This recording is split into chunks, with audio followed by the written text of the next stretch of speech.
খুব simple but খুব tasty. 1 চামচ পোস্তকে আমি শুকনো খোলায় ভেজে নিলাম।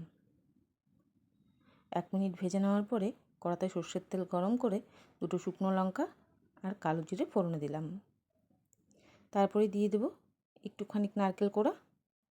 নারকেল কোড়াটা ভাজা হয়ে গেলে দিয়ে দেব লাল শাক। ছোটোবেলায় এই শাকটা মা কী করে যে খাওয়াতো আমাকে, বলতো দেখ ভাতগুলো কি সুন্দর লাল লাল হয়ে গেছে। আর সেই লাল ভাতের লোভেই ভাতটা পুরো শেষ হয়ে যেত। কিন্তু এখনকার শাকগুলো কেমন জানি লাল আর হয় না।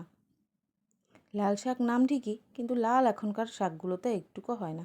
যাই হোক, কথা বলতে বলতে শাকগুলো কড়াতে দিয়ে পরিমাণ মতো হলুদ, লবণ, লঙ্কা দিয়ে ভালো করে ভাজা করে হয়ে গেলে ওই ভেজে রাখা পোস্তটাকে হালকা একটু কুটে এর মধ্যে দিয়ে দেব। ব্যাস, এটাকে 2 মিনিট নাড়াচাড়া করে নামিয়ে নেব।